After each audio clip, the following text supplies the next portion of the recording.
那民众党主席郭文哲最近是伫头逼出政绩，佮传出民众党伫台北大楼新的党部办公室无申请许可就去请局做装潢。台北市的监管处有去稽查。也让郭文哲表示，针对最近这政绩，一定明仔也会召开记者会对外说明。也毋过伫记者会顶悬，伊未讲到京华城这个案。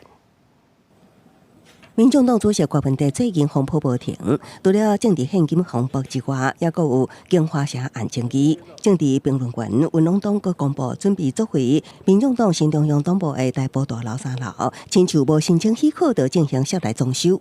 台北大楼新家被曝没有装修。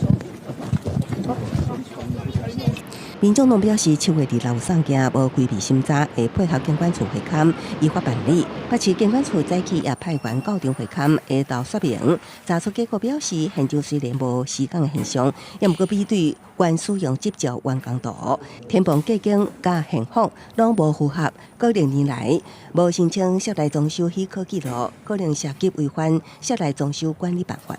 大概它有增加了一些隔间，还有天花板有做一些变更。现场没有施工行为，可是它跟原来的使用执照是不符了，所以显然它是在哪一段时间内，它可能有做一些室内装修的行为。监管处表示，后手会发文建筑部所有权人2礼拜内定述意见了后，依建筑法相关规定裁处。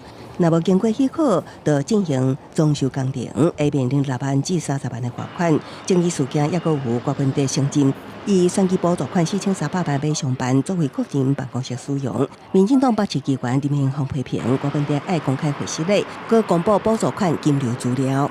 我呼吁柯文哲，你应该要公开道歉，而且必须完整的公开所有的金流。如果你没有办法好好交代清楚，这个恐怕会影响到民众党党员，一直到你们的议员跳船潮。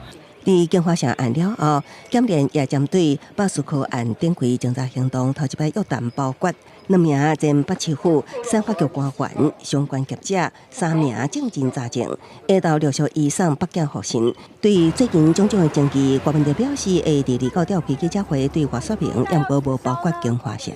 记者综合报道。